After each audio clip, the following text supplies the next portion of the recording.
Good morning, everybody. Welcome. On behalf of the rest of the 2811 team, I want to welcome you personally and individually to this forum. Um, I want to take a minute first to just extend the invitation for you to let us know if there's anything that we could do as a team to increase accessibility and equity. I believe that when people registered to the event, there was a request for that type of information. But if there's anything that we could do better, feel free to drop it in the chat box or to message us directly with any of those accessibility requests. So thank you for that.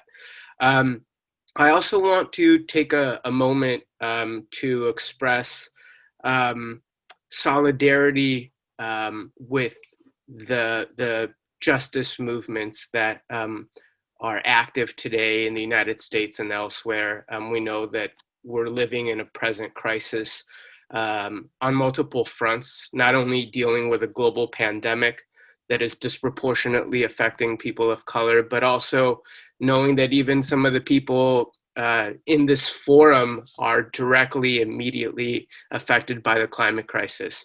Wildfires raging in California.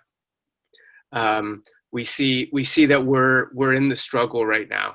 Climate change is not something that's in the future, that's a hypothetical. The climate crisis is now. And I wanted to take a moment first to express solidarity with Indigenous peoples and other peoples of color that have been on the front lines of environmental racism and on the fight for environmental justice in the United States and around the world. So thank you for allowing me the space to do that. I also want to let you all know that we're recording this presentation. So if anybody has any issues with that, please let us know. And also take this the time and space that you need to be most present, whatever that means for you. Please know that we want you to be present and we want you to contribute. This is as much an opportunity for us to learn from you as you might learn from us. So please allow yourself to be present in whatever that means for you. And ultimately, like I said, we want you to be participating. We want you to see yourselves as a valuable participant. So please ask questions, make comments. We'll have 2 breakout sessions in this training today for you to directly interact with other people at the forum. But if you've got questions or comments, please drop them on this chat. Information, links to stuff, please use the chat to communicate. So yeah, we wanted to get started, and we've asked you to fill out a couple of Menti questions, and this is the results of the first question, which asks what is the most important issue that you want students to learn about in terms of climate change and environmental education. And probably the biggest one we see highlighted is environmental justice, right? Thinking that environmental education needs to incorporate an aspect of justice and resiliency. We see other keywords: environmental policies, complexities of the problem. Intersectionality is an important word, an important concept in terms of justice work. So it's interesting how some of these thoughts are represented even among people at this forum. So that's awesome. So now I'm going to hand it off to Katie Cashman, one of our team members at 2811, who's going to tell you a bit more of the history and the work of 2811 abroad and how we're focusing this in the United States. Katie, please take it away. Thank you, Victor, and hi everyone. My name is Katie Cashman. I'm really happy to be here with you today in this fight for climate justice. And I'll tell you a little bit about 2811. It was founded in 2016 in Chile, and the name 2811 comes from the date November 28th of 2015, which was the first time that Chile surpassed its amount of renewable resources for the year, according to the Footprint Network. And that was the year that Chile became technically unsustainable for the first time. So 2811 was started by a group of social innovators and entrepreneurs in Chile And since then, we've expanded to Colombia and Germany, and now in the US. So we are an international platform for social and ecological change, and we mainly support universities and schools along the path to regenerative development, mostly through installing methodologies and capacities in the areas of social innovation and entrepreneurship, impact investing, and climate action. So in a few numbers, we have trained 300 university professors in climate action, regenerative development, and innovation. We've trained 105 high school teachers, and we have had 110 high school students participate in our climate hackathons that are called climathons. And we've worked with 45 universities, not only across Latin America, but also in Europe and the US, to co-create projects of social innovation and climate action. And if you want more information, I invite you to visit our website. So why climate action? Why are we working on climate action? Our proposal is to activate teachers as change makers in order to guide younger generations to be able to adapt to the challenges that they'll face in their future and move to a low carbon society. So these are some of the change makers we've worked with. On the left is some teachers from Chile. Down below is some students from Panama, and on the right was students from Germany that we've worked with in the last couple of years. All right, back to you, Victor. Yeah, thanks, Katie. So we're really excited to bring some of these ideas and this culture of innovation around environment and climate justice to the United States through this teacher training. But I think it's important to ground us in the reality of the present situation. Just in the last couple of days, these are all headlines from literally 2 days ago, where we see the sky is red in California because of the wildfires. We also see that in the United States and the Gulf Coast is on track for a record-breaking, record-shattering storm season. We also see the climate crisis intensifying in lesser developed countries. Sudan, for example, is under a state of emergency as the Nile River has flooded at record levels. Senegal, its capital, Dakar, was flooded with an entire year's worth of rain that fell in only one day. So we see that the climate crisis is happening around the world, and the urgency for capacitating the next generation of climate leaders is more urgent than ever. We see that 2020 has been potentially a paradigm shifting year for the climate movement. In the last year or two, we've seen the rise of youth-led movements around the world in demanding for climate justice. And this importantly also involves teachers, because students, young people, are demanding not only that climate change is included in their professional and intellectual development, but it's also a critical connection in order to capacitate the next generation of climate leaders. And we see this as a watershed year for climate education in different parts of the world. For example, headlines in Italy showed that students have now demanded that climate change be taught K through 12, that sustainability and climate education is completely integrated into all parts at all levels of their academic training. We also see the role of students demanding this type of climate education in Berlin, Germany, in New Jersey. In the United States, some of this is also happening, and that's amazing. For example, New Jersey in February became the first state that whose legislature passed a mandate to increase climate education K through 12. So that's amazing. And so we also see this happening in California. We're also seeing this in other parts of the United States, but we want to make sure that this is happening more extensively, that teachers have the resources they need to teach climate change, and students have the time and space they need in their education to dig into these issues, not only intellectually, but also on an emotional level. So we see this as an important opportunity for expanding the extent to which sustainability and climate education is taught in the United States. And we want to bring this international perspective. Now, it's important to think about the unique position of the United States, because in some ways it's more political, climate change is more politically divisive in the United States than perhaps other places in the world.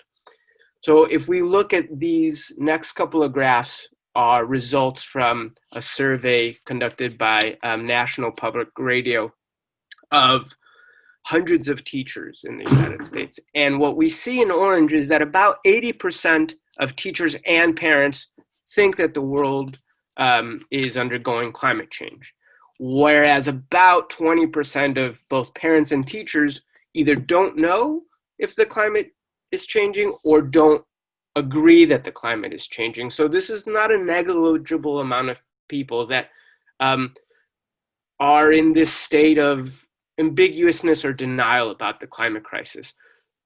I can say from personal experience that on more than one occasion, school administrators and curriculum administrators have told me that, you know what, we don't really teach climate change because, like evolution, they said, it's a controversial issue, so we'd rather leave it at home for the parents to talk about with their students. And in one way, maybe we need to change it.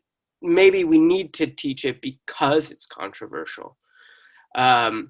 So the second graph then shows, well, if about 50% of parents talk to their children about climate change, and maybe about 50%, a little less than that, of teachers talk about climate change, that leaves about 50% of young people that are perhaps not getting a climate education either at home or from their teachers.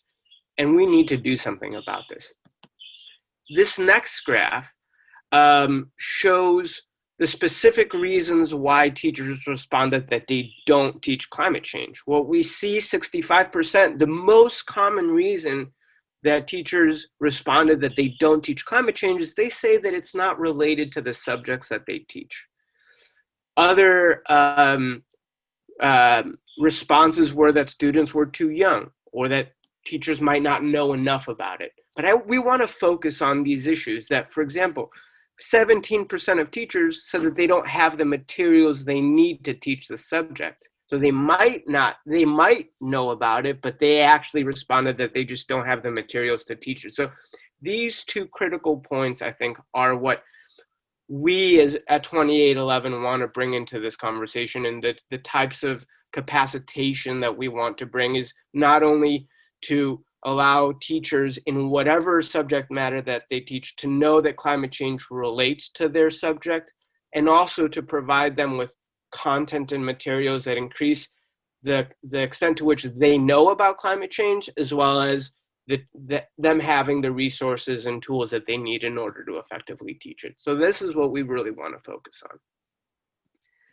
If we think about the second Menti question that we asked of you at the beginning, of why you think that teachers aren't teaching climate change, this is some of those ideas are reflected in the polling results in this forum. Some people responded, there's just not enough time. There's so much that is now demanded of teachers in terms of the curricula and things that they have to teach that sometimes they might not have time, or they might not be aware or think it's a political topic. So not even thinking that it might be a politically contentious issue or how to deal with such a complex, both political, social, and environmental issue. Another response is climate change is not considered as compulsory course in connection with real personal life. So because it's not required, well, we just don't have enough time to teach it. So how do teachers balance the priority of teaching climate change with so many other things that they have to teach? So these are interesting results, and it reflects some of these trends happening at the state and national level in the United States. So as an example of how we can think about climate change as relating to any subject matter. Let's take an example of something that's not related to climate change, but something that is related to the environment and impacts people. Let's take the example of a tidal wave or a tsunami. Now, in math and science, where we would think, okay, where would we put this type of natural phenomenon? Well, maybe physical sciences, earth sciences. So we can think that it has a natural home in the sciences. We can think about applying conceptual understanding of tsunamis in math classes by understanding the height of the wave, the amplitude, other aspects of wave dynamics. But also, we could incorporate it into social studies, thinking about the history of tsunami impacts, even thinking about how different cultures as languages and foreign languages are reflected in their understandings and conceptualizations of what a tsunami is and what its impacts are. But even in other subjects, in the arts, where you think, well, teaching climate change or teaching a tidal wave or a tsunami, how can you teach this concept in these other classes? Well, you can draw upon art and artists and their reflections of this phenomenon, as we are now understanding that climate change, climate justice, eco-anxiety is now reflected in art, not just in young people, but across the age spectrum, and music and theater. So the point here is that if 65% of teachers don't teach climate change, principally because they don't think it relates to their subject matter, we think that it absolutely can relate to any subject matter, but we need to make it matter. We need to make it relate. So part of our inspiration today, part of our mission, our goal today is to inspire and to be inspired by each other, by this wonderful group of students, young people, teachers, and educators. But we also think that it's important to think about ways in which we can support a community of climate educators in the United States through providing them content on climate education. Just like the political solutions to climate change do not yet exist, to some extent, the curriculum for climate education exists in different parts of the United States, in different communities, in different school districts, in different learning environments. But we want to make sure that this content is translated to as many teachers as they want and tailored to their specific educational needs. So we hope to provide materials to teachers and administrators to enhance climate change and sustainability at their schools across all grade levels, across disciplines. And that is what's unique about 2811, is that we've developed this content in a way that is accessible to all disciplines. We also want to support this network of teachers, not just by providing this content, but also facilitate the exchange of ideas and experiences among teachers, among students. This can also serve to generate data for the role of sustainability education to enhance academic achievement, build student success. And so this is, in a way, part of what we're starting to do with today's forum, is to allow teachers to connect with other environmental and climate educators, to share these ideas, share experiences, and to support each other in this important and often difficult work. We also, like I mentioned, there's an opportunity to really enhance academic achievement. And this means improving student competencies. It means opening opportunities for not just academic growth, but also personal and emotional growth by addressing these real world challenges that include both hard and soft skills, including team building, innovative thinking, but also civic engagement. Another concept that we really hope to dig into here, though, is improving the capacity of young people to be leaders in their communities, right? We see this amazing opportunity of young people that have already risen to the challenge of demanding of leaders and decision makers that we need to make these decisions for the benefit of this generation and future generations. And young people, I think, are in a very important role in developing this type of leadership, that as these leadership skills are developed and nurtured early on, these are leadership skills that they'll carry on for the rest of their lives. But at the same time, there's an important need to build capacity, capacitating for the management of uncertainty. And this also means thinking about the emotional strain that climate change and environmental injustice has on particularly on young people. It can be termed eco-anxiety, but it's something very important to young people, and obviously very taxing to have to deal with the breakdown of the planet's life support systems when you are emotionally at a very vulnerable position. And so some of our speakers will speak to the difficulties of teaching these very emotionally difficult subjects to particularly young people. So it's an important thing to think about, not only in building resiliency, but in young people to deal with this uncertainty, but also engaging in these types of emotional exercises that allow them to deal with this uncertainty, eco-anxiety, and do so with empathy, which is another of these soft skills, right? To be able to be aware of other people's living conditions and understand not only your own, but other people's feelings and perspectives, and to use that understanding to guide one's actions. And the last competency we want to dig into is systems thinking, right?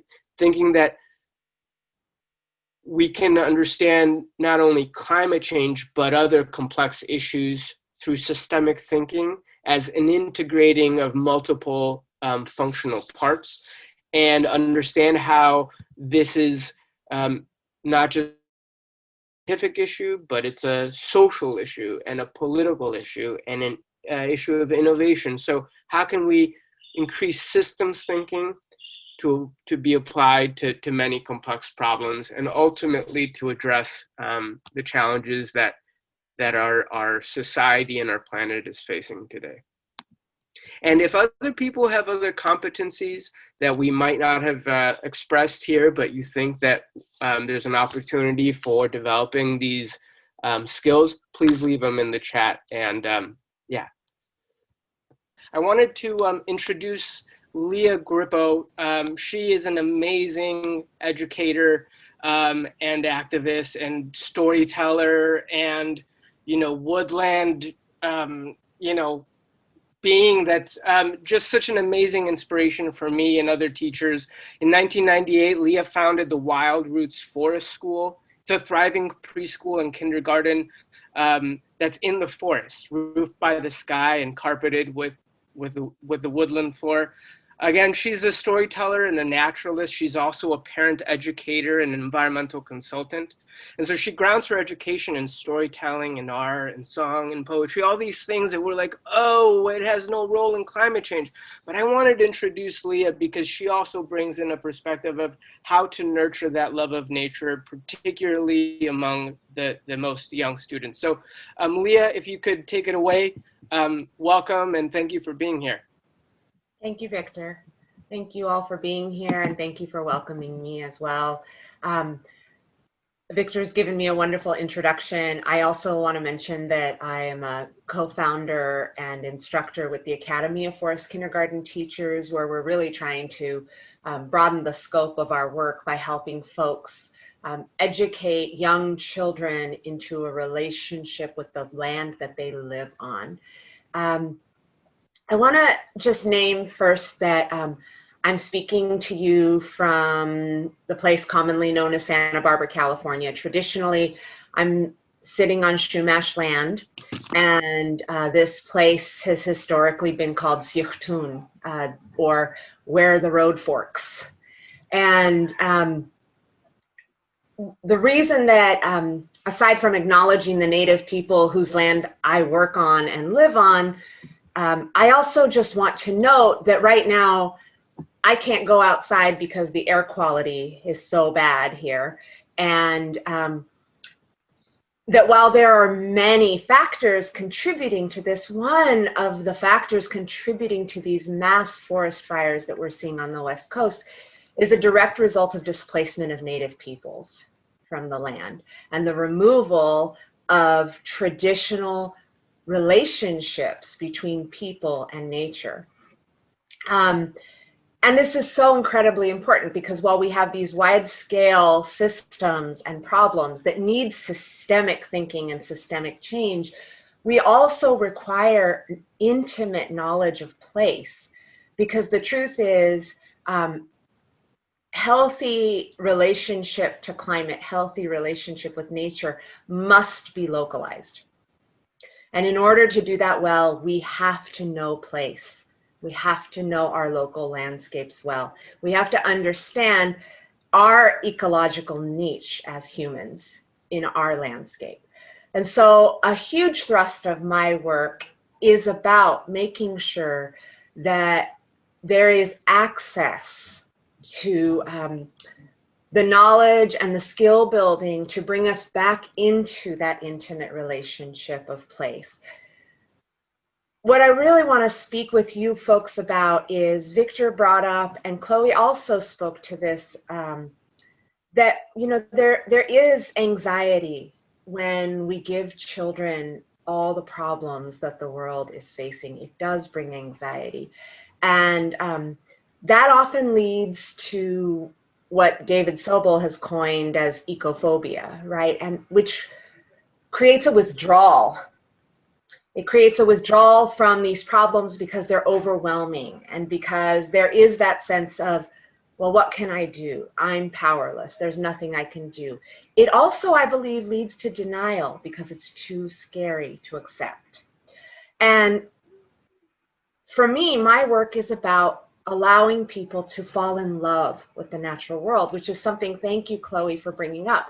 That love is the greatest motivator here. Our care, our compassion is the greatest motivator for healing the land that we live on and our planet. And whether that is the love of birds, the love of plants, the love of humans, right?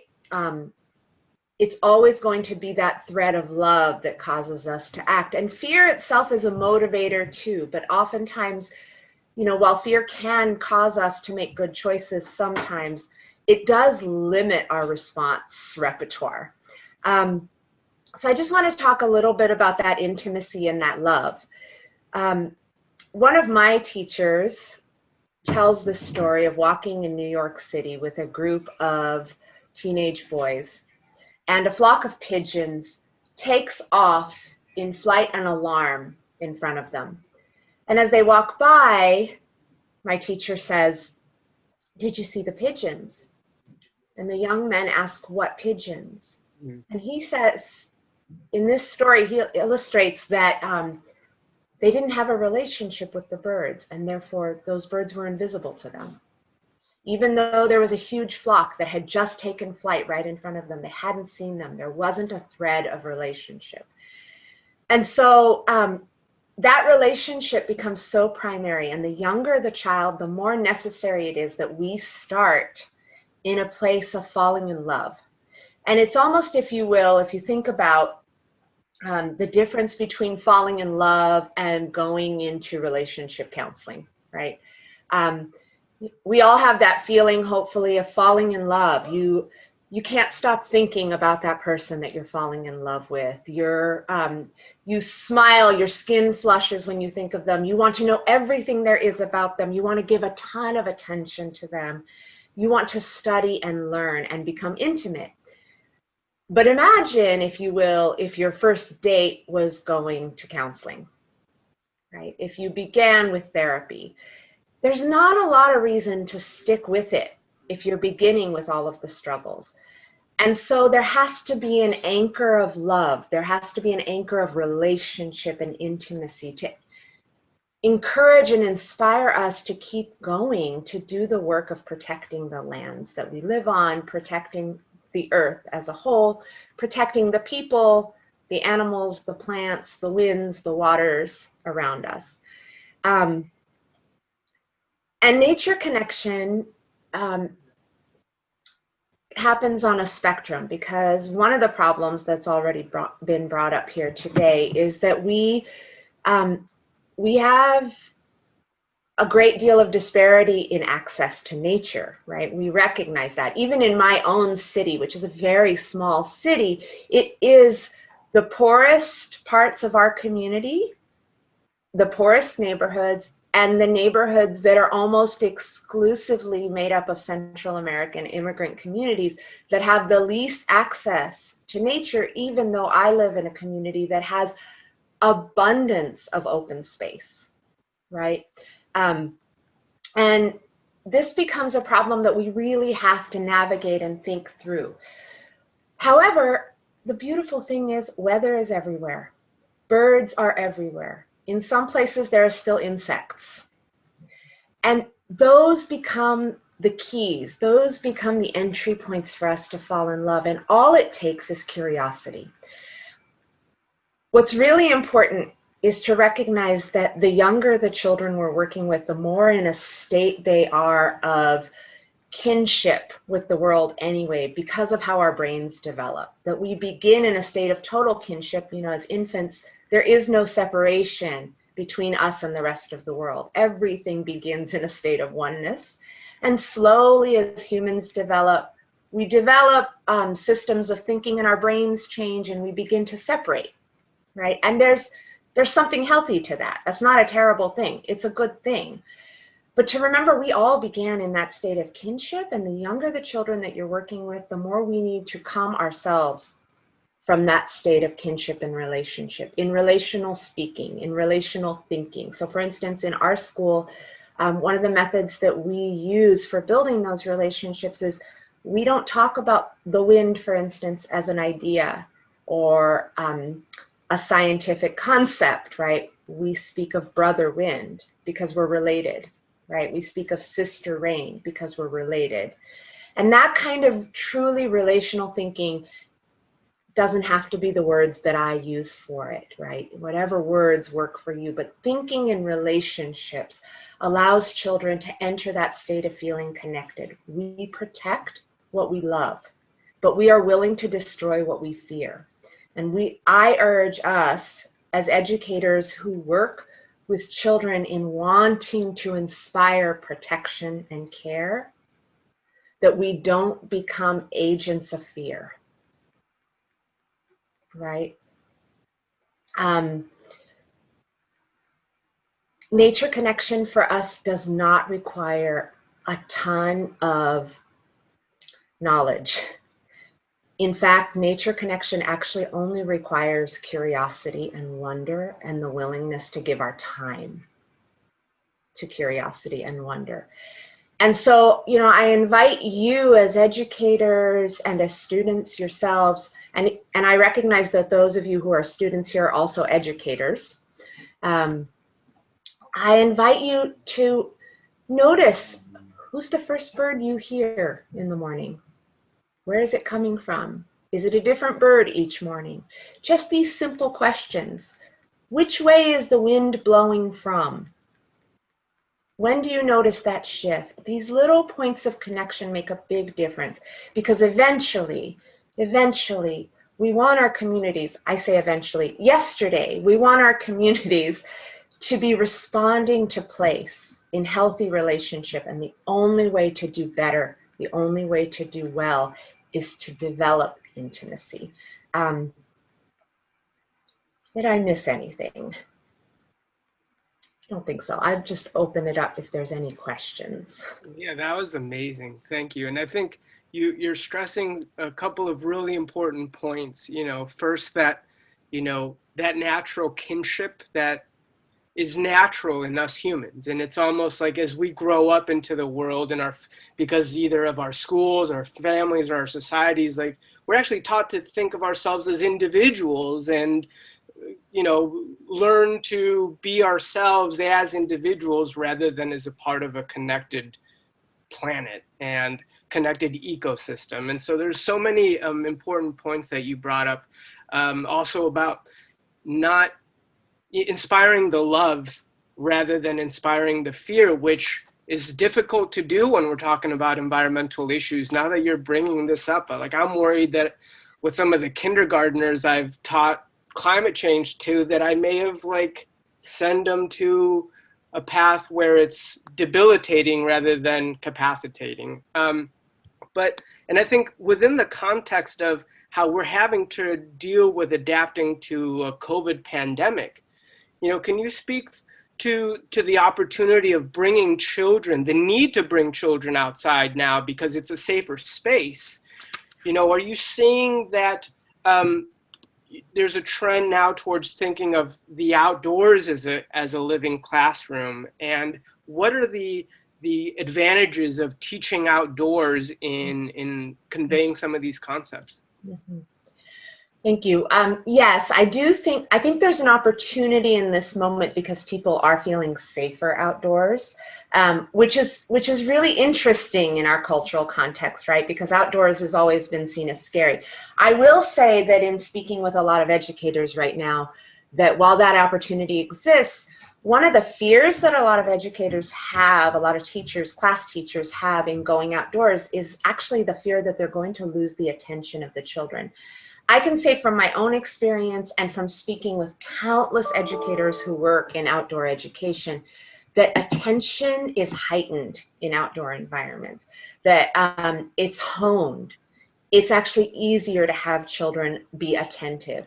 And one of the reasons is that our senses have evolved in that context. The modern context that our senses are working in is not what they've evolved for. It turns out, for instance, that there's been a lot of studies done in the range of human hearing, what it's most adept for. And the assumption was that our human hearing would be most adept to tune into the human voice. And it turns out that's not true. Our hearing is most adept for tuning into birdsong.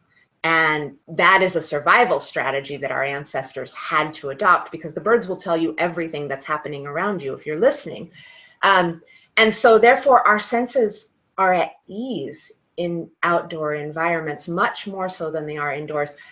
And I'm going to make a caveat for that because children who have never spent time in the outdoors actually might be on alert for a time. They might be more nervous and more frightened just because it feels unfamiliar, right? They might be frightened of insects.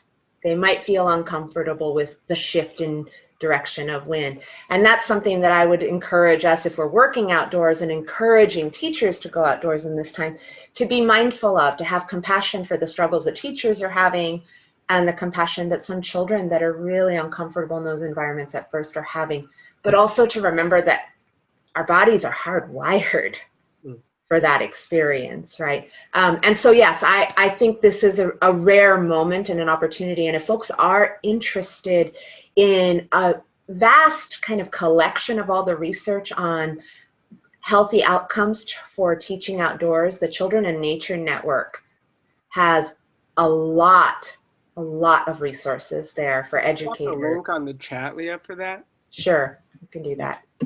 Great. And if other people have questions, they come for speakers, feel free to write them on the chat and share those with us.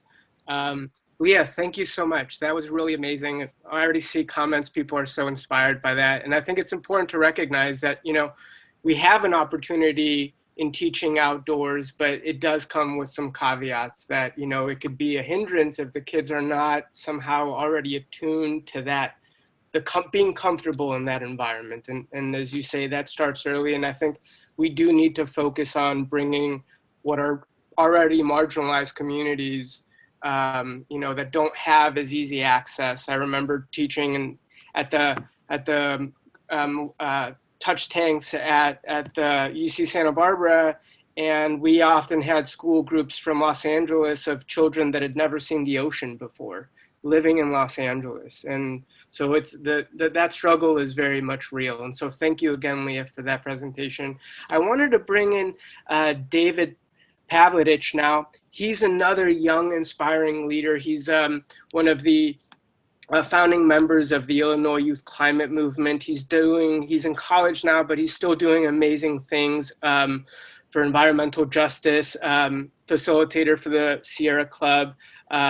He's an educational director for the Chicago Youth Alliance for Climate Action. So I wanted to give the floor to David to talk about his experience in education and what has inspired him towards climate responsibility. David, if you want to take it away. Yeah, thank you for that intro, Victor, and also thanks for having me, and thank you everyone for showing up here today.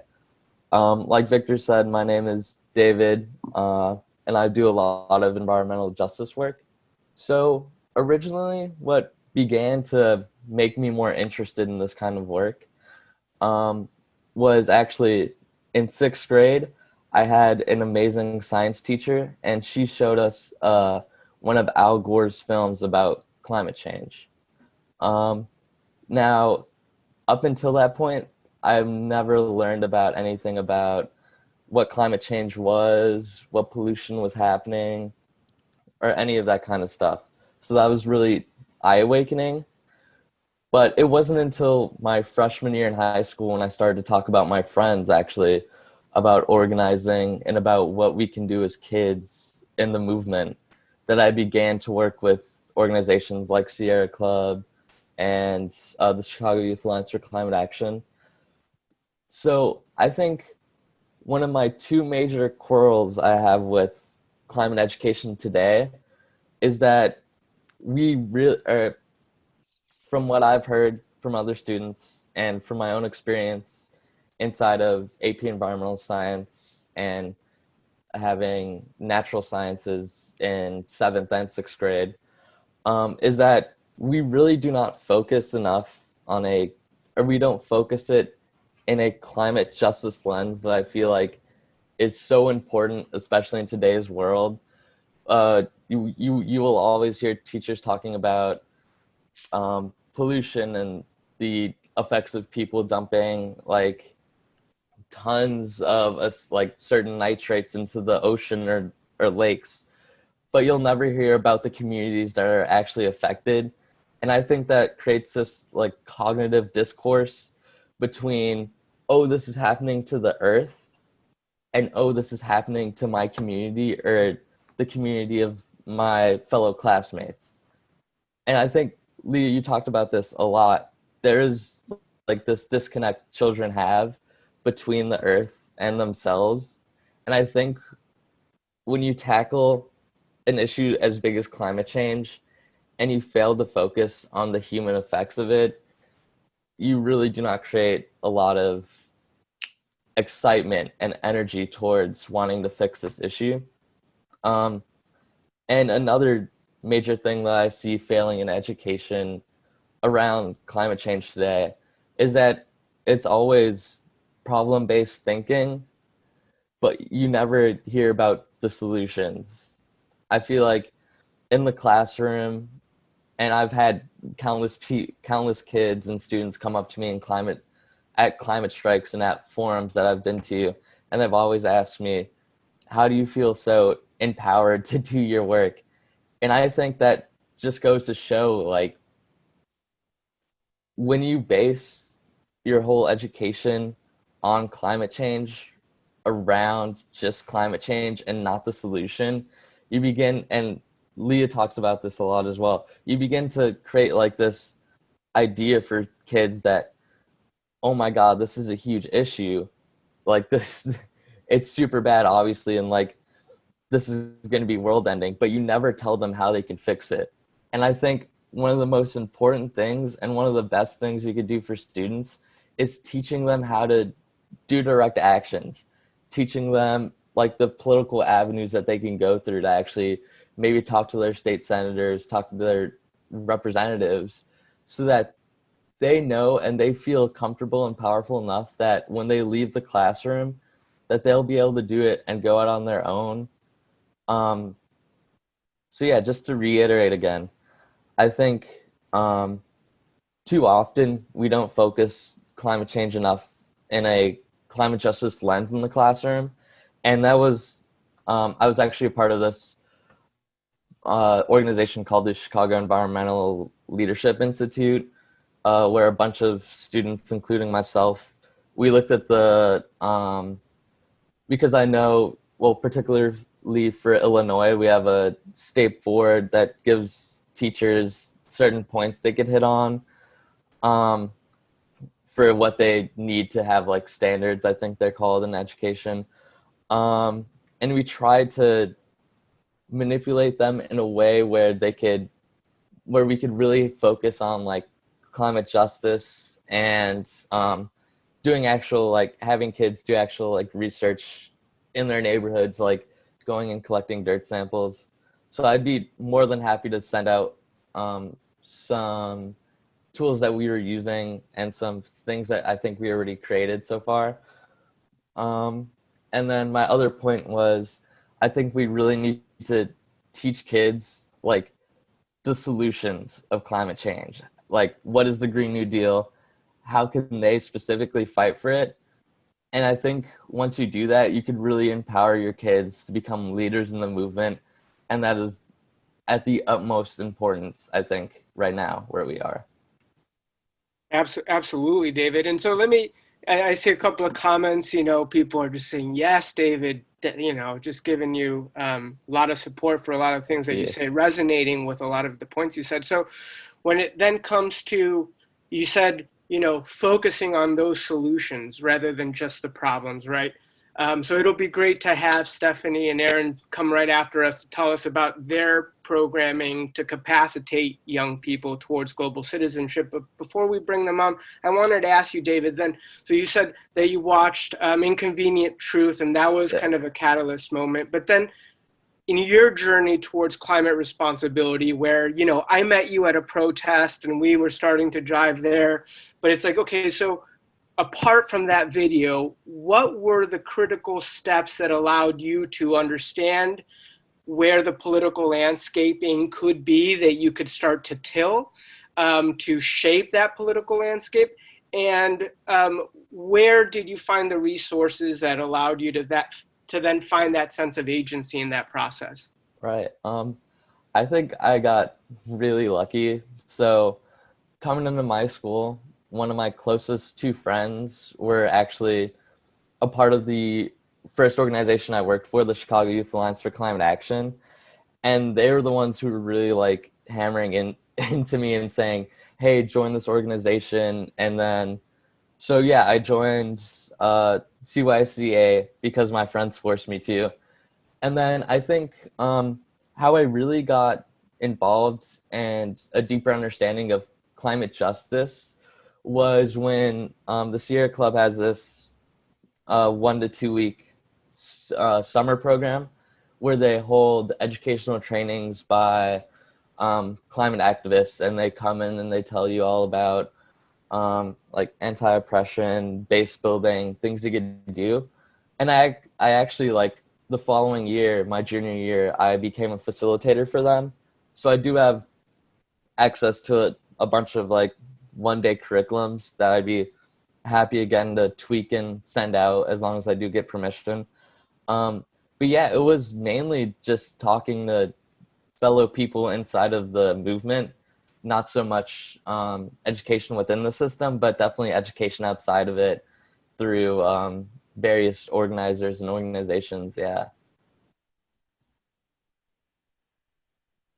Yeah, that's amazing, David. So I see a couple of comments, definitely thinking about environmental justice through the lens of a thriving democracy, right? It needs to be a democratic process in order for us to bring decision makers the pressure to say, you are in a position to make a change. And I think it's also important to recognize, both from a student's perspective and a teacher's perspective, that movements don't require 100% of people to be on board. You just, one of the vice principals at one of the schools I've subbed at says, you don't have to teach them all and inspiring them about climate change, but focus on the core group that is going to spark that change collectively. And so thank you, David, for being part of that core group and for your leadership in your presentation.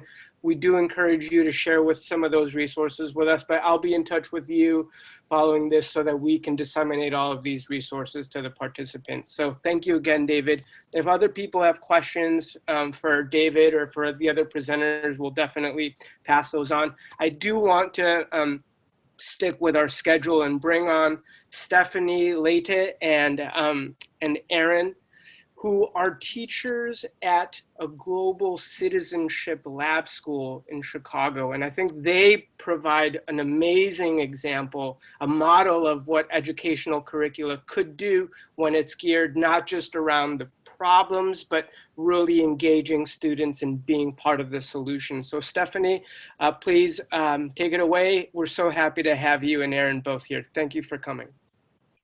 Thank you, Victor, and to everyone else who has shared so far.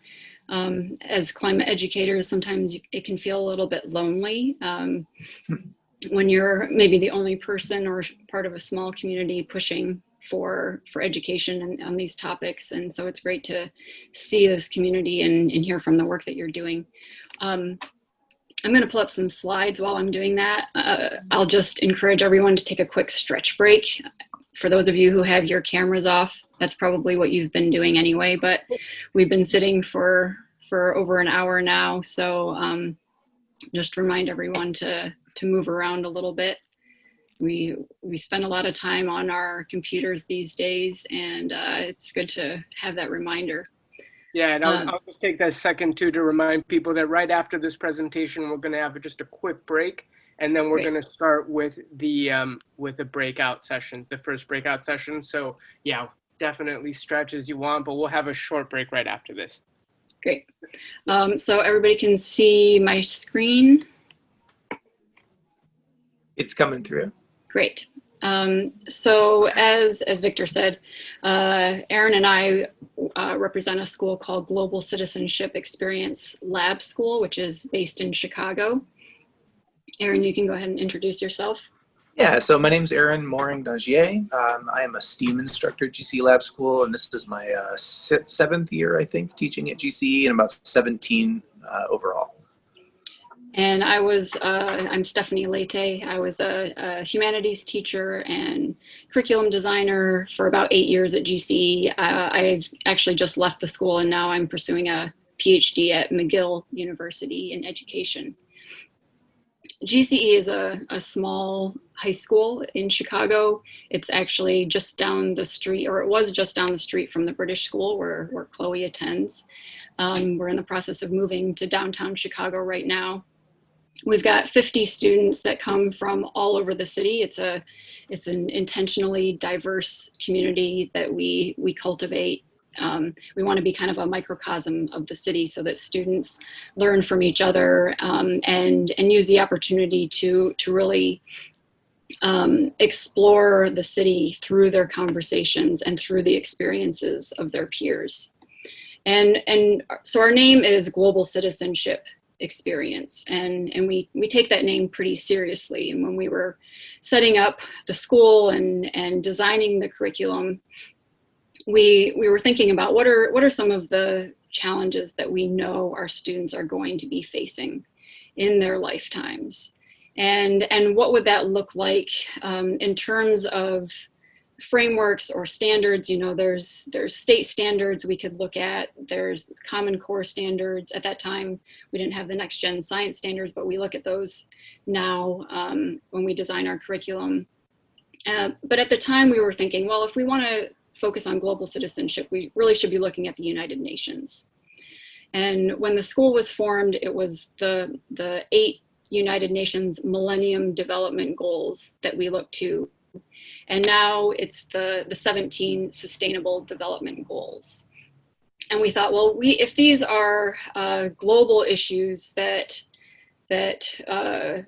you know, almost 200 countries have agreed that we should be prioritizing and should be working to address, it's really our responsibility as educators to make sure that students, first of all, are aware of these issues, but also that we are preparing them to take action in some way. It shouldn't just be up to government agencies to report on these issues and to take some kind of action to address them, but we should be making sure that students are on the front lines of coming up with solutions for each of these issues, and also seeing how they all intersect.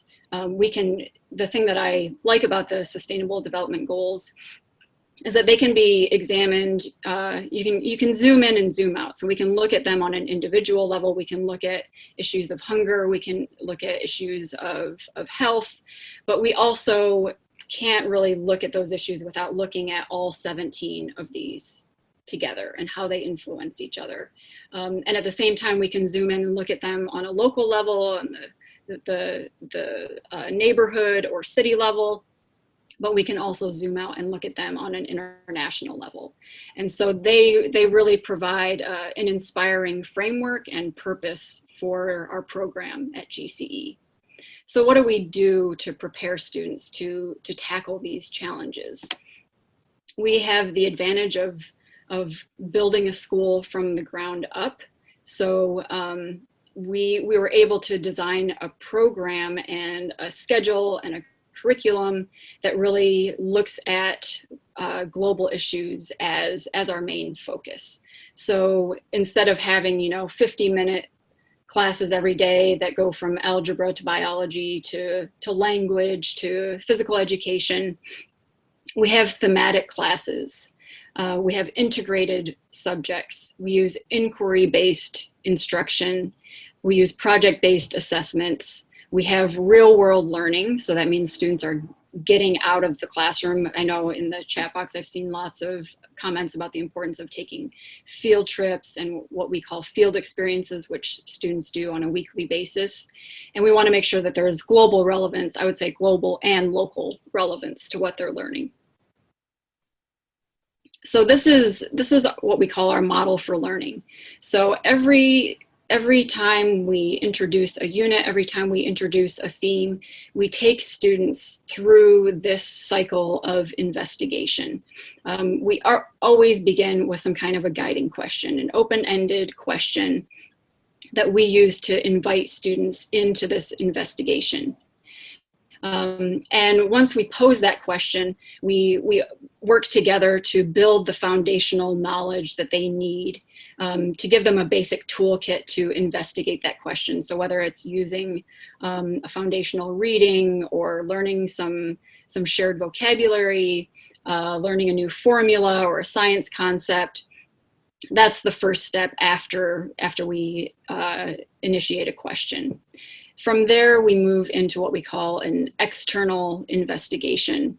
And that means that we are getting students out of the classroom on a weekly basis, at least a weekly basis, so that they can take what they're learning in those four walls and test it in the real world, see real examples, collect their own data, talk to experts. We're a small school, so our resources are limited, but when we think of ourselves as being in the city of Chicago, our resources are actually limitless when we think of the city really being our classroom. So we include an external investigation in every single unit, and then we move into an action project that allows students to demonstrate their learning through projects, and they are able to synthesize what they learned in the internal and external investigations, and also personalize the learning so that it's meaningful for them. This is what our four-year scope and sequence looks like. As I said, it's not, you're not going to see a typical schedule with algebra and English and science. It really is thematic, and so we want to make sure that students see the purpose, and that the purpose is upfront. That's what we build around. So when they come in fall term, our students right now are studying water, and they're learning about the Sustainable Development Goals. Our incoming freshmen, these are the two core classes that they are taking right now. And through the investigation of water, there's lots of academic skills they can build. They're studying algebra, they're using biology, they're learning earth sciences in that investigation, but they understand that within a wider purpose of understanding global water resources. And I'll share these slides at the end for anyone who's interested in taking a deeper look at the scope and sequence. So how do students demonstrate mastery through projects? And I'll let Erin take over from here. Thanks so much, Stephanie. Like Chloe and David were both speaking about earlier, it's more than just knowing what is happening with climate change or with all of these issues that our students are facing. Knowing what to do or having the opportunity to try that out is really, really essential. So I wanted to take a little bit of a deeper dive into the action project portion of what we do with our students.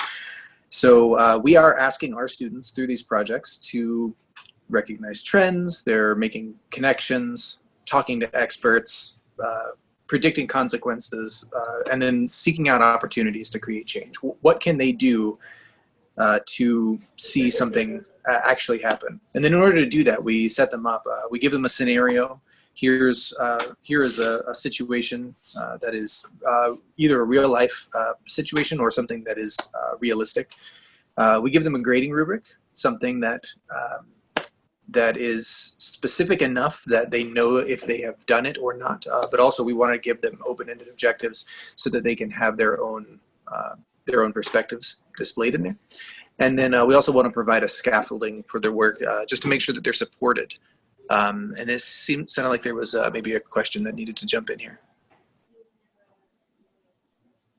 Feel free to write the question in the chat and we'll jump at it. I've got two examples here of action projects that our freshmen will work through. This one is from the fuel course. And as they're working through looking how energy is converted, consumed, what happens in the whole process, they look at different types and the impacts that those energy sources have on the world around them. And so for this project, we asked the students to research a renewable energy source and then create what's essentially a pitch, a commercial to local business owners and other stakeholders, asking them to consider what it would be like to switch energy sources. What would the initial investment be, financial costs, maybe non-financial costs, and then how long would it take to recoup those investments, both financial and non-financial. And so it's an interesting project to see as they create a case for alternate energy sources. And then the second one that we've got here is from the water course, the ones that the freshmen are taking right now. For this one, they are asking what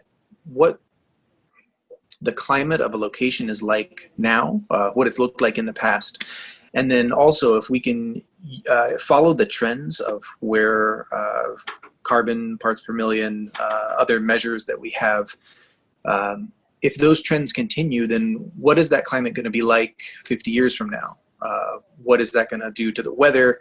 What is that going to do to the local economy or tourism, intended and unintended consequences there? And so having that predictive nature, it gives them a chance to show off what they've learned, both mathematically and also thinking about actual real life consequences of those. And then this is a project that we started on, I think it was this past year, but it was a collaboration with another group specifically focusing on climate change here. And Stephanie, I'm going to pass it back to you for an introduction. Sure, thanks. So this is a collaboration, as Erin said, with Greenbacker Capital. And they invited us to design a 3-part curriculum about, they're a renewable energy company. And so they were really interested in working with students to educate them about the possibilities of renewable energy. But when we started diving into this project a little bit more, we really saw the potential to focus on sustainable futures as kind of a broad concept that had a lot of potential for collaboration and integration, and a lot of the issues that we've talked about so far today with subjects are very siloed, and teachers might not have the opportunity to talk about climate change and sustainability because it's not part of their standards, and because they might not have the teaching resources or the training or the background to talk about these issues comfortably. So we wanted to put together a full curricular series that followed our model of investigation, but also allowed for teachers to collaborate. So this three-part series starts with a project called Refueling the Future, which is more science-based. And so if you're a science educator, this might be a project that you would want to do with your students. We have one called Redesigning the Future, where this is more of like a design and engineering project, where if you've understood the major concepts and the issues and how energy is produced and consumed in that first project, now we can move into redesigning the future, where we are looking at how do we design solutions. We have the information, okay, so how do we go through a systems thinking analysis and design thinking process to come up with solutions. And then we move into this third project called Remobilizing the Future, which is more of a humanities-based policy civics project, where we're bringing in the humanities teachers to say, okay, we know the science, we know the information, we have some solutions. Now, how would we go about actually implementing those solutions? How do we learn about the Green New Deal and the possibilities there? What is the history of climate talks internationally and nationally? What does the EPA do? How do we use all of that information and that context to know what we need to do? What are the avenues we need to take in order to actually implement some kind of an action? And I'll share this with everybody so that you have access to this curriculum. These are all fully built out units that are open access, available online from our website, that you are welcome to use in your classrooms.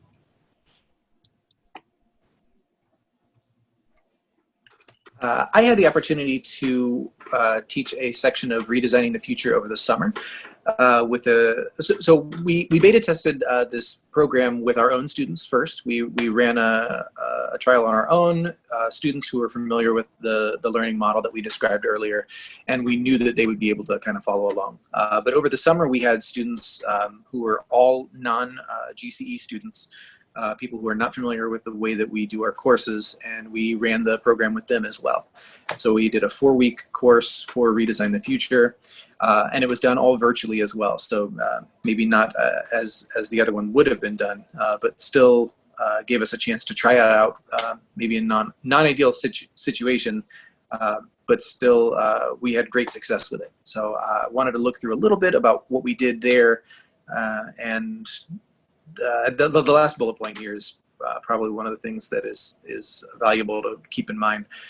Instead of having a guiding question that has an easy answer or has only one answer, we want to avoid that right or wrong aspect and invite curiosity and invite unique perspectives into the space. And so if a question only has one answer, why are we going to spend 4 weeks trying to explore that? By using this inquiry-based, we start off with a question, and there's a list of our guiding questions for this course. We want to take the knowledge that these students have coming in. I'll be honest, I was really surprised with what this group came in already knowing, and it gave us a chance to have a really great springboard and moving on to really deep topics that I did not expect from a middle school crowd coming in. And so taking these questions, having a baseline, and then knowing where we might want to go from there, or even discussing what interests are. And so we can collectively tailor the course towards whatever students happen to be in there at the same time. And then we mentioned these external investigations where we talk to people who are doing these things in the real world. So here in Chicago, we have a kind of a circular economy space called The Plant. The Friends of Chicago River and Urban Rivers are both two organizations, not-for-profits, that are working in the Chicago River, trying to do some restoration and habitat preservation. The Lincoln Park Zoo is a fantastic resource for us here, and there's a lot of work being done there as well. These are some of the groups that we worked with, and many more that just can't fit on the slide here. Our project for this class is to design an item for the future. And some students take this very literally. They're looking for product design, thinking about what it means to manufacture something or repurpose something and have it make the change that they want. There's also the space for very different types of responses here. So we asked them to back up what it was that they said they wanted to do. How are we going to be able to measure change that you're proposing? How are we going to convince people that these are changes that need to be made? And how can we convince them that your solution is going to get us closer to that endpoint? And then they created a proposal for it. They made a mock-up prototype. Some of them were 3D models. Some of them were physical. In the bottom left here, this student happened to have made an animation that used physical props and Lego pieces, and it walked through the whole project. So it was very cool to see that. The bottom right, you can see there's more of a sketch for a hydroponic setup. And then we've got one more image on the next slide. I was surprised but thrilled to see that one student said, I want to create legislation. And so I think that this is a rising 7th grader. They went and discovered what legalese looks like for a law to be written, and then they formatted their own law to look at farming practices, and then expressed interest in reaching out to state legislators here. And we even looked up contact information, started putting together those letters so that this could be sent out and actually have steps to make that change. So not only do they walk out with, I made a really interesting project, or I have something on my portfolio that's worth sharing, but it's something that is a viable next step in many cases. You could take that idea and you can start pursuing something after the course is done. And so that was, I think, a fantastic place to end this project on. And also kind of wrapping up on what we're sharing here, but we did want to see if you had any questions or anything that we might be able to address for you. Yeah, thank you both, Aaron and Stephanie. That was amazing. And I think it really addresses a lot of these issues that David and Leah had brought up of how do we really encourage activism? How do we encourage the application of our education around climate change and environmental sustainability in a way that encourages people to get involved? And I mean, you're giving them the contact information of politicians and legislatures. So it's like a direct applicability of citizenship, local and global citizenship. So that's amazing. If anybody has questions or comments for David or Stephanie, please write them in the chat. We wanted to take a picture of everybody just while we're here, just for our cool purposes. So if everybody's comfortable with turning on your video for just a second and maybe like waving or doing something that's you, just so that we can at least save this for posterity. Nice to see everyone. And then we'll Bismillah, turn on your camera. Just 1 second. Okay. Jacqueline? So feel free to jot down those questions or comments for Stephanie and Aaron. And also note that they're super gracious in sharing all of their teaching materials with us, with the understanding that we give credit to GCE and their program for the development of that content. But with the other presenters we'll have this morning and this afternoon, we definitely hope that this is an exchange of tools and experiences. So know that we'll follow up with a lot of these resources early next week. Okay, 3, 2, 1. Yay for the cat making it in. Okay, we'll take a quick break, just a couple of minutes, and then we're gonna break out into breakout sessions and have some discussions and share with you one of our resources as well. So we'll break you into breakouts automatically, fairly at random, so that people can talk with other people that they haven't met before. And so we'll reconvene. Katie, what time should we start the breakout? So, we plan to start in 2 minutes from now, but we'll give like 4 minutes. 4 or 5 minutes? Okay, perfect. 12:37.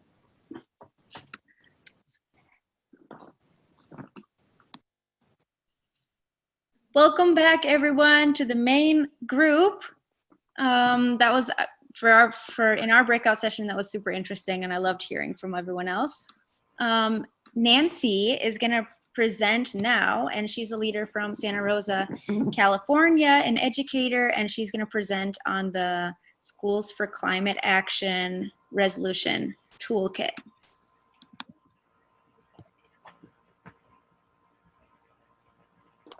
Take it away, Nancy. I put the link to my slides in the chat, and I put links within this slideshow, embedded in the slideshow, with a bunch of different toolkits and articles and basically everything you need to know to pass a resolution. It's my goal that on Monday, you could start this project. So I'm kind of going to be really nuts and boltsy. Again, my name is Nancy Metzger. I am the Sustainability Curriculum Coordinator at Sonoma Academy in Santa Rosa. I'm the lead teacher for Schools for Climate Action. It is a project of the National Children's Campaign. So just a quick background about me. I've been teaching climate change for about 14 years in sustainability director roles throughout Northern California. In like the mid 2000s, right? Like I was really focused on curriculum that was looking at like helping students figure out their carbon footprint and creating composting and recycling programs and looking at electric cars. And my approach to climate education has really evolved since then. And it evolved mostly due to the IPCC report that came out in 2018, which basically said, the time for incremental climate action has really passed. And now we've really entered this place of like mass systemic change that needs to happen. So, I started just rethinking my way of wanting to address this with students. And I also felt that when I was focusing on carbon footprints, when I would mention, eating a vegetarian diet or driving an electric car, I would look at students who, couldn't even, afford to purchase school lunch. And it felt like an equity issue to be talking about purchasing electric cars. So it never quite really sat well with me. So I was really out there looking for a way to make climate education have a broader reach. And my students, after the IPCC report, started seeing, these news reports. You probably saw them as well. There was a lot of palpable concern. This was also in 2018. That was a year after the Tubbs fire ripped through our community in 2017. It destroyed multiple homes of students in our community. It was a massive disaster. 2018, the Camp Fire up in Paradise, the smoke closed our school for about 2 weeks. 2019, the Kincaid Fire, again, we had to evacuate. School was closed for another 2 weeks, and I just got back from another evacuation up in Sonoma County. So we're going on our 4th year of acute climate-related disasters, along with a 100-year flood thrown in there for good measure. So we are impacted by the climate crisis. It's very palpable in our community. Like climate change is here, it's happening now. It's not really an abstract concept for our community anymore. So again, I went back, I was looking for a way to really like address like how can I make it bigger? And I met Park Guthrie. He is a local teacher here in Sonoma County. And this is him actually a couple days after the Tubbs fire, meeting with, going to speak with the Sonoma County Board of Education to ask them to pass a climate change resolution calling for bold congressional action and acknowledging that climate change is a generational justice and an equity issue. And so the focus of Schools for Climate Action is really looking at, like, how can we get the education sector to protect students by really speaking up for climate justice. They're, you know, the number one goal of school boards and teachers is to keep students safe. And, and for me, I go through mandated reporter training, and you know, if I see neglect of students, I'm required by law to report it. And I really feel like the neglect of our climate and the way it's impacting my students on a physical level, especially on a mental health level, and then, you know, looking into their future is huge. So the reason why we focus on getting school boards and educational sector organizations to pass resolutions is because they can really speak up and protect and call out the need for climate action on a large scale. So we do this through helping students and teachers and other stakeholders create climate resolutions. And a resolution, for those who don't know, is a formal statement. It's speaking on behalf of a group, for instance, speaking on behalf of the Oakland School Board. It's voted on and officially signed. It's kind of like the language of law, right? So like Congress, state legislatures, they kind of speak through resolutions, as well as city councils. It also sends a really strong signal. It's like, we really mean this. And our resolutions really include 4 things. The idea behind them is to drive a paradigm shift so that education leaders recognize climate change as a generational justice, and so important to acknowledge that it's an equity issue. Specifically in our community, I'm seeing it this week where our farm workers don't have N95 masks and they're working out in the smoke there. It's affecting their health. You could probably hear in my voice just how I've been affected with these weeks of smoke that have been happening here. I love the idea of seeing it as a generational justice issue. Climate change is disproportionately affecting the younger generation. And so helping education leaders really understand that so they can prioritize climate education. The resolutions also are calling on Congress to act on climate.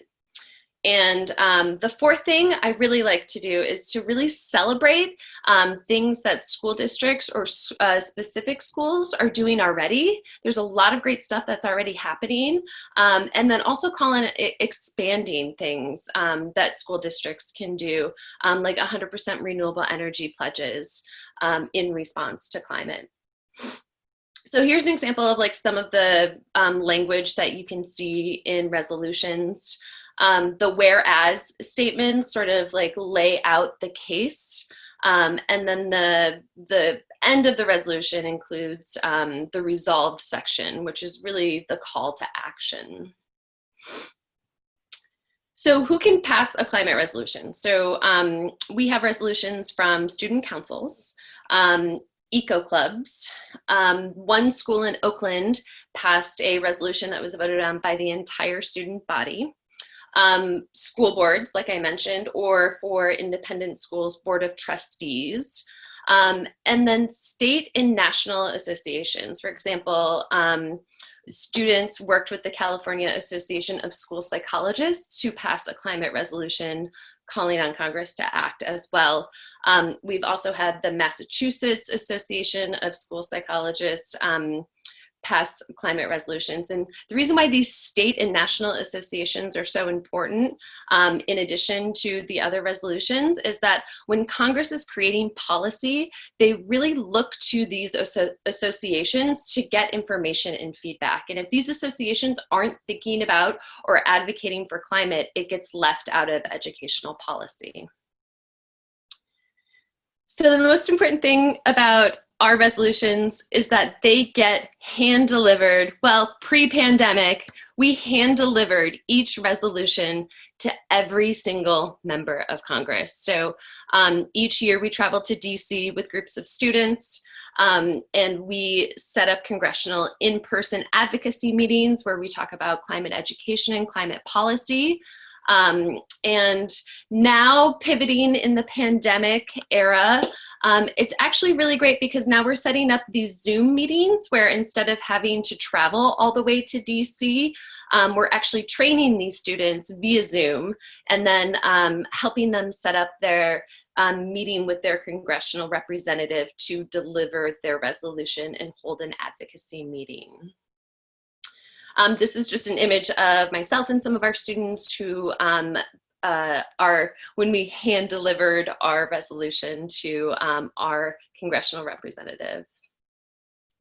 Now, these resolutions also can be leveraged. And so a really great example of this happened with Representative Barbara Lee, who represents the East Bay, and multiple school boards passed resolutions. And so we came to DC to deliver these resolutions and sat down with her environmental staffer, and their office was so impressed with this idea of civic engagement and having students really write in this way of the law that she invited us to write with her a resolution in support of teaching climate change in schools. And so with her, we wrote House Resolution 574, supporting the teaching of climate change in schools, which was introduced into the House last year. And I believe it has up to 49 co-sponsors right now. So really an example of a way that these resolutions can be really impactful and impact policy. So, excuse me, on our website, oh, and just kind of a quick notice, like Schools for Climate Action, we're all volunteers. We have teachers in different areas. And then I have a group at Sonoma Academy of about 15 students, high school students, and we run the website. We attend the speaking engagement. We train students in advocacy. We help them set up and facilitate the congressional meetings. And then we also meet with students to help walk them through passing the resolution. So on our website, you'll see lots of different resources for you to use. So I'm going to go ahead and stop sharing really quickly because the rest of my presentation is very like, here's exactly how you do it. So definitely use that if you're interested as sort of a how-to to get started on Monday, if you'd like. That's great, Nancy. Thank you so much. And I think that we can, we've heard a lot today. And I think that we can kind of go forward and keep sharing resources, especially now that we've all met each other and seen each other and heard from each other. So I think that if anybody here, first of all, next week we're going to send out an email with all the presentations that were here, all the resources, and I guess I'll ask everyone first if they're okay with their emails being shared, but I'm sure many of you would love to just contact Nancy directly. And Nancy, is that okay with you then? That people can ask you how to do Yes, this? absolutely. I put my email in the speaker notes, and please, the speaker notes of the presentation that I shared in the chat have a lot more information than I wanted to say in 12 minutes. So. Fantastic. Okay, so our last presenter, it was coming in from Spain. She wasn't sure if she was going to be able to make it, so she sent me a video of her presentation, and she represents Teachers for Future Spain. I don't know if you've heard of Teachers for Future, but it started after Fridays for Future, and in Spain they have Their goal is within a couple of years to have all 28,000 schools in Spain part of this network. So I'll share her video here.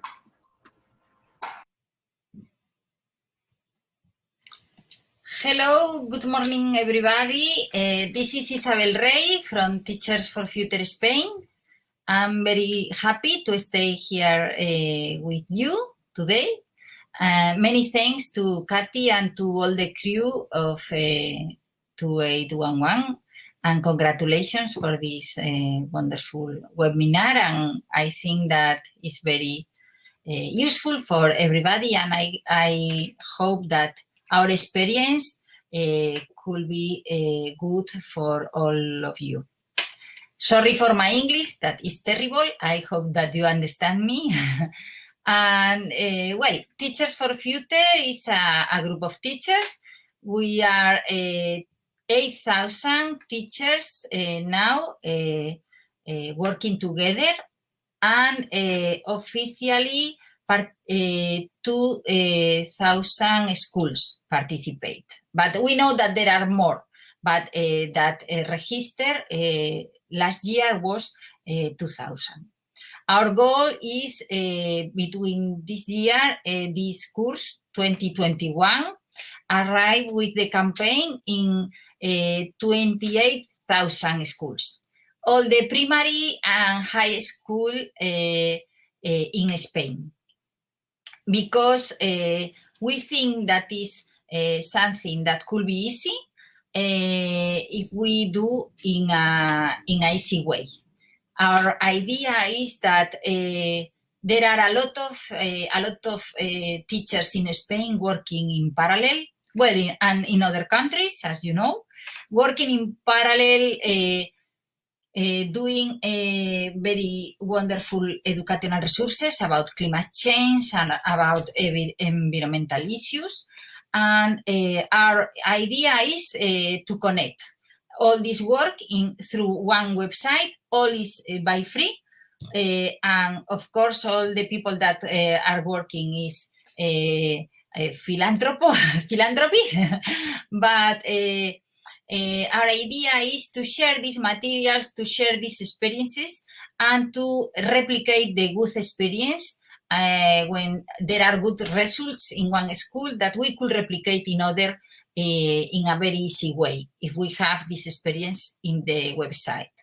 By now, into the educational website, enter all the educational resources that we have, but slowly we are classified them by different disciplines or by titles. But in this year, we hope that we could have these materials more classified by ages, by disciplines, because we want a transversal education, not only in biology, not only in science. We want all the teachers working together.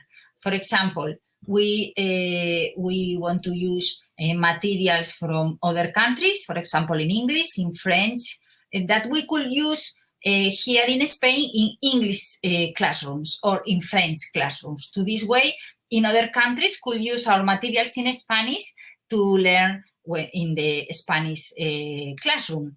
And this is something that is only question to translate materials and connect experience in different countries. I will show you a short presentation about what we are doing. If I can share the screen, because I'm very bad with technology. I will try here to share the screen, of course. Share the screen and share the screen. I hope now you can see. Here you have. Well, Teachers for Future begin to work when Fridays for Future begin in all the world. and the idea was to give support all the children that begin with the Fridays for Future actions, and especially the smaller children, the primary school that cannot go out to the school for the strikes on Fridays. And we help them to do in the playtime some events. And in the beginning, the idea was to use this good moment to promote the educational, the environmental education against climate change, and use these materials. But the project began in 2017. Miriam Leiros is the coordinator person in Spain, and was the beginning of the project, was her project, with this blog, El Guiño Verde, where she began to share materials and she began to do some educational resources, and quickly other teachers begin to work with her. And as I said before, when Fridays for Future began, we thought that was a good moment, and we changed the name to Teachers for Future. And here you have our goals, no, and why we move. Of course, the center is the fight against climate change from the education, and naturalize the curriculum, promote the contact with the nature. We promote activities outside of the schools, and when we go out trying to go to the forest or to the river to do some good actions with the nature. Ecoalfabetización and social justice, of course, where we are in the war, and trying that children take care about who they are and how what they do have repercussion into the around them. What we want? We want legislative changes and incorporation of ecosocial education as acrossexes in the development of the educational curriculum. We are working in Spain with the ministry, with the national government that now is developing a new law, and with other entities trying that this new law and these new changes, legislative changes, adapt more quickly to the real emergency situation, and that we don't want one moment in the week where we talk about climate change or educational. We want that in all the different disciplines we have transversal education about that, and all the different disciplines adapt the curriculum about that. In the sustainable management of the centers, it's very important that we could have an annual sustainability plan, sorry my English, and a coordinator, one person that works on this. In some parts of the Spain, this is a real situation now, and is working very well, but in most of the regions it's not yet. And we push with the regional governments. By now, it's something that is doing by good intentions, and that is doing in the free time for some teachers, but it's not something that came from the institutions. But we hope that it could be a real situation soon. And naturalize the curriculum, of course, with practice and projects in nature and environment.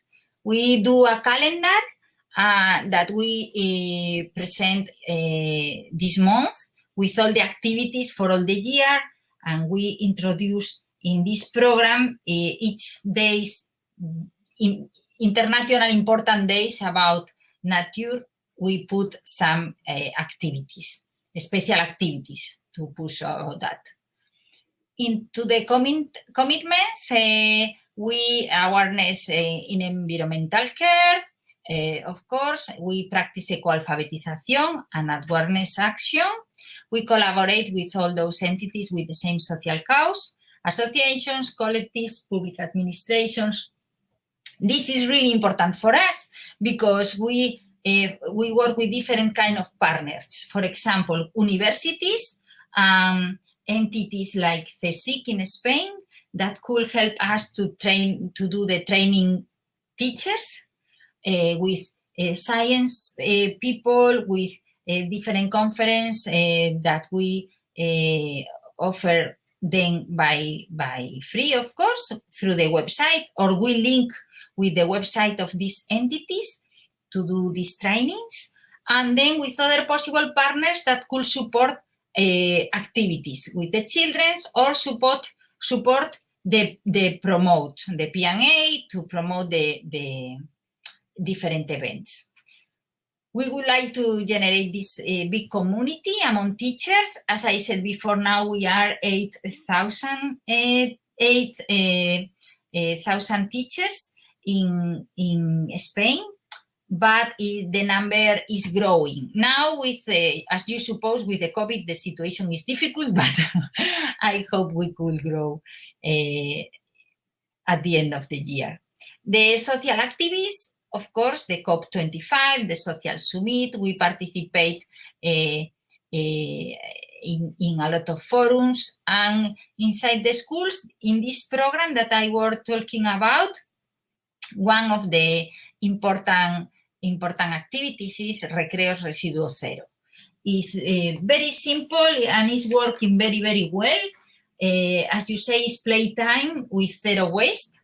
The idea is not plastic water bottle, not food, commercial plastic food.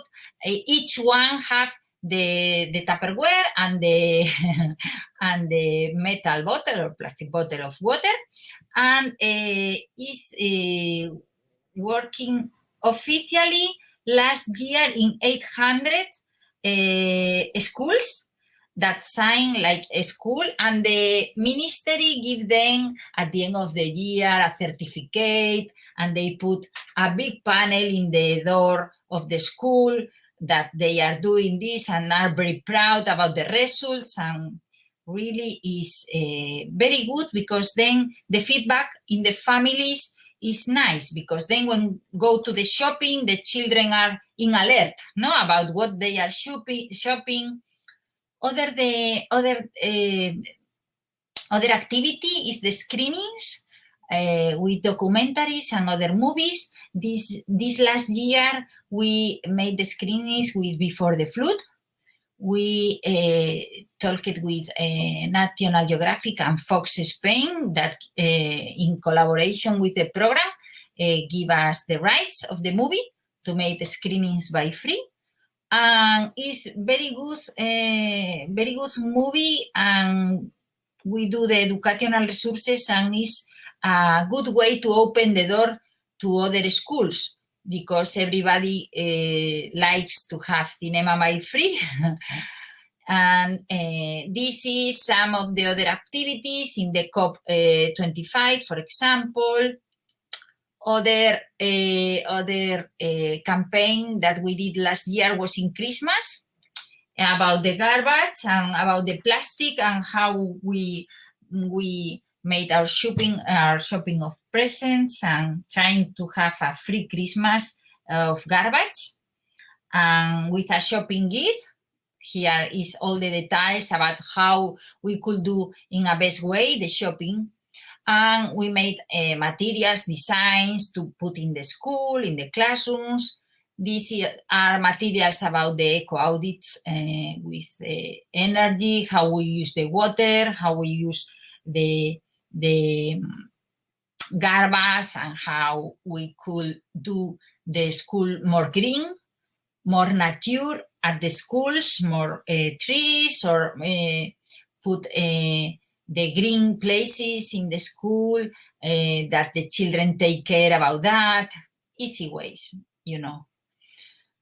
The footprint of Theodos is important too. We pushed about that the children came walking to the school, not in car, and In some cities, we do this program with the councils. Have very good results, especially in big cities. This is another manual about the Black Friday and how we could not consume too much and things that we don't need, and how we could do better. This is other program about books and about readings in emergency climate change. And this is the title of the campaign, 28,000. As I said, it's all the primary and high schools in Spain that we hope that if the COVID let us, we could extend this year. These other are parts of the materials for for small children, part of the designs. Other programs that we support, as I said before, Al Cole Andando is to children go walking to the school with the councils. We put in the streets, the council put in the streets some marks and some letters, and we talk with the parents and with the families, and really is working very well in cities like Santiago de Compostela, Vigo. I know that in Madrid, for example, in different regions of Madrid.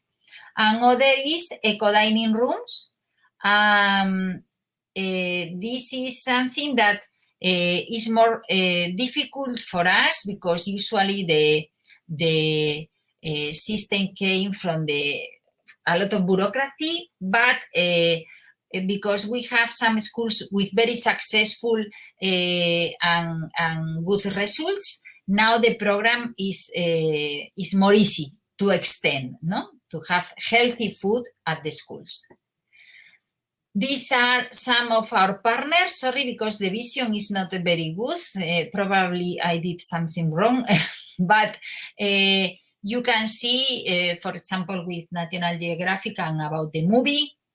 But then we collaborate with Raíces y Brotes from the Jane Goodall Institute, with the Félix Rodríguez de la Fuente and other different fundations and entities like Global Nature, Comunidad por el Clima, and of course the ministry, and the Oficina Española de Cambio Climático from the Energy Transition Energy Ministry. And here you have my mail, Acciones Teachers Spain. And of course you can contact me, and I will be really happy to be in touch with all of you, because our idea is to extend the campaign and share our materials and share our activities and our experiences, and trying to work together and coordinate with other countries. I think that could be very helpful to be more positive about the results with the students and have a good point of view. I will stop to share now the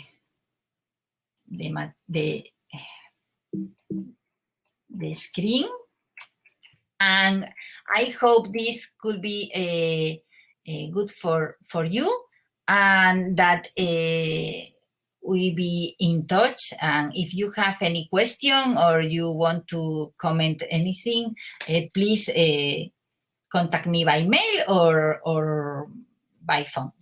Thank you.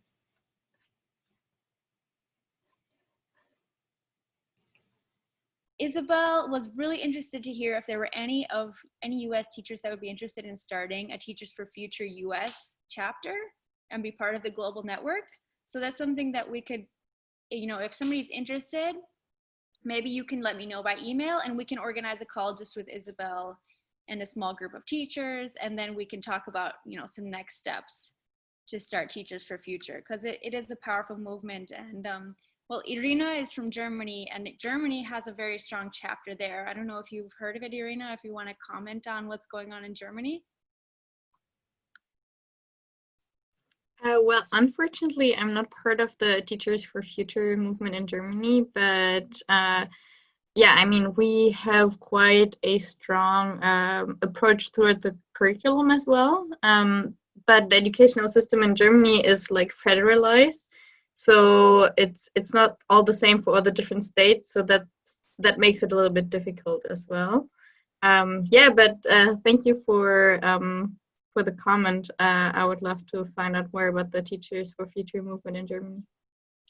Great. Sorry for the audio. So I guess now we'll just cut to our last breakout session, and I think we'll just stick with this main group and not split into two groups, and end this with this discussion.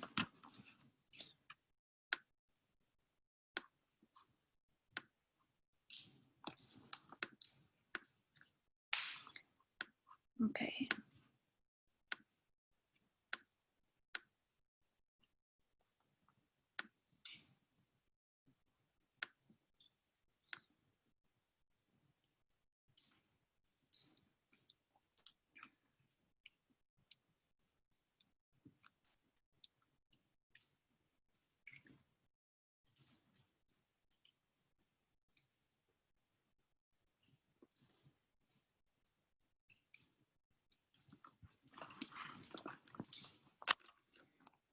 So the first discussion question was, what did you think of the presentations? How can we take climate action education beyond the classroom and into our community? I think that was pretty well represented by Nancy's presentation on passing a House resolution and working with your local political leaders and even federal level leaders to try to get climate change curriculum instituted nationally, locally. Does anybody have any comments on that or questions for Nancy while we're all here?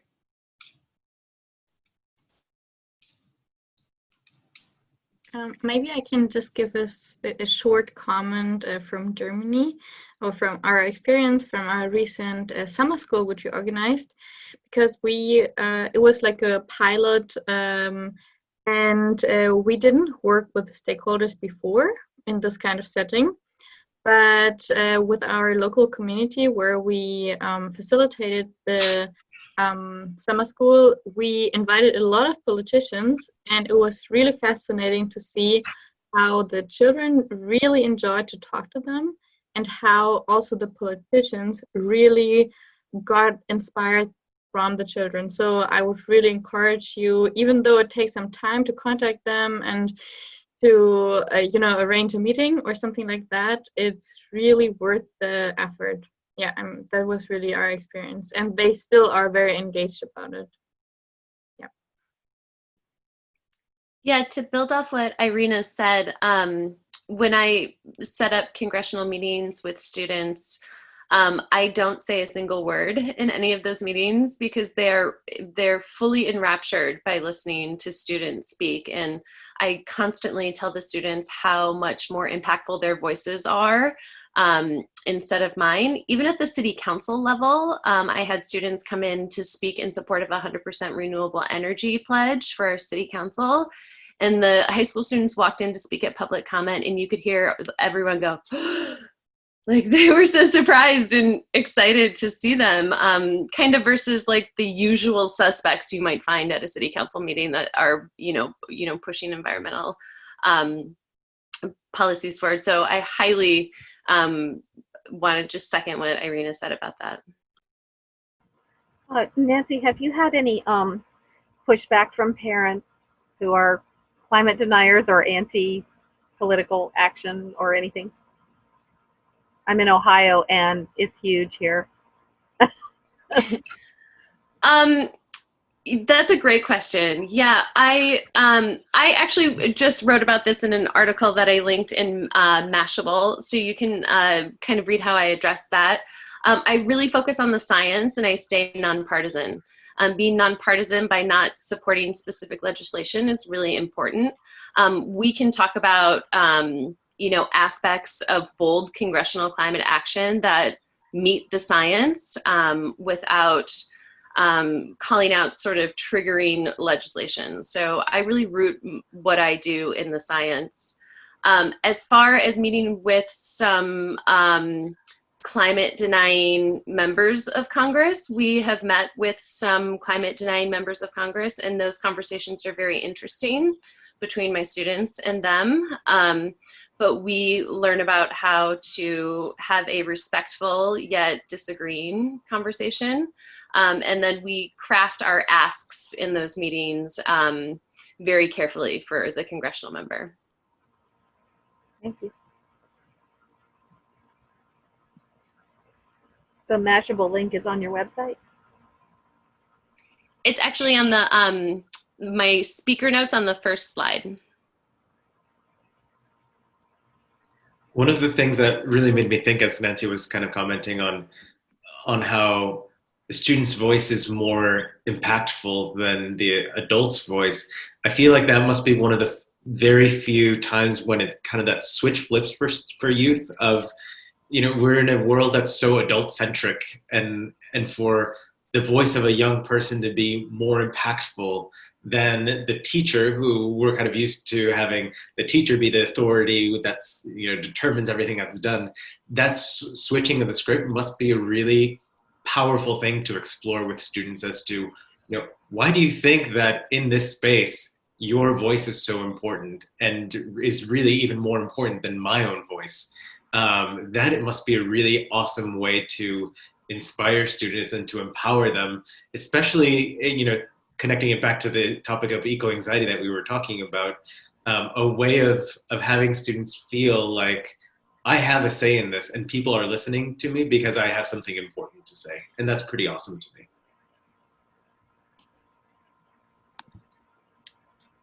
Yeah, and I think there's something hugely important about articulating these resolutions, because it puts it into the policy what principles you're going to be governed, you're going to be using to govern and to make the actual mechanical policy decisions. But the debate starts at the level of principles. And I've done workshops where I'm breaking down the Green New Deal with training programs with the Sunrise Movement. And so we're going in, digging into the Green New Deal, and most of the Green New Deal is articulation of principles. Whereas clauses, whereas clauses, whereas clauses, which in terms of the actual policy, the whereas clauses are taken as given, as like these are inarguable. They are not up for debate, whereas the whereas clauses are the actionable items that do not mandate, okay, this is something everybody agrees on. And it's very, very, very difficult to work with somebody on the whereas clauses, or rather on the be it resolved clauses, if you don't agree on the whereas clauses. And so, I mean, but for teachers and administrators to see schools as an institution, as an agent of change, is hugely important. And, you know, we built on some of that experience in the divestment campaigns from fossil fuels at the universities in the United States, Canada, now around the world. But the arguments with administrators and policymakers were always at the level of principle, as can we agree on the principle that we need to address climate change because our future is at stake? And these types of arguments are very hard for them to argue against. And so I think the power of these principles is that it articulates basic principles that politically makes it very dangerous for somebody to deny. How can you deny that we need a livable future? How can we deny that we need to do everything, as Nancy's, I was like, ding, ding, ding, that teachers' first responsibility and administrators is to protect students? They obviously, that's a whereas clause that they all agree on. We need to protect students. And so how can we build from these common core principles into tangible policy legislation? And I think it's beautiful that you're using that, the power of schools as an institution, as a platform to say, teachers, students, administrators are working collectively to articulate at least the principles, if not the policy. So yeah, that was amazing. Thanks, Victor. That's really well said. I appreciate hearing that. One caveat I want to mention is that we still encounter an incredible amount of climate silence that comes from the educational organizations. The National School Board Association refused to put a climate resolution and hear it on the agenda. The Illinois School Board Association turned a resolution that was supposed to be about climate change into a disaster preparedness resolution because they thought climate change was too controversial. So there's a lot of work that needs to be done. Just getting school boards and state associations on board with these sort of baseline whereas agreements, principles, as you were saying. So there's still a lot of climate silence that is out there in the educational sector. I like that, climate silence. That's really what we need to be fighting against. Mm.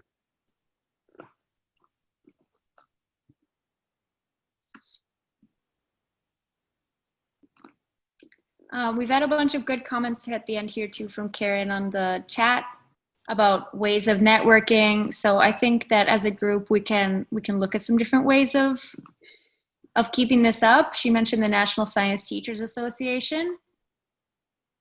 And I wanted to also mention that as 2011, we're launching a Climate Action Academy in October with teachers from Chile and Colombia. And we want to do another version with teachers from the US in English in November. And so I guess it would be great just to hear from you, I'm going to put a Google form in the email that I send out next week with some questions like, if you were to participate in another event like this, which format would you most want? Whether it's like another webinar of 3 hours or a webinar of 1 hour for 3 weeks, or even longer term, and then to ask if you have any ideas about how to get this message out further in your community, not just with the people who like us are here on a Saturday to talk about this, but people who maybe have less dedication, have expressed less dedication to the climate crisis in their career, but that we want to get the word out to them. How can we engage them even further? So just stay tuned about the Climate Action Academy, and we'll keep in touch about all of the presentations that were made, the House Resolution Toolkit, Teachers for Future, and other opportunities for us to keep working together. And thank you so much for being here. Thank you guys so much for doing Thank this. you. Yeah. Any other comments or questions? Now's the time, but I guess we can close for the day.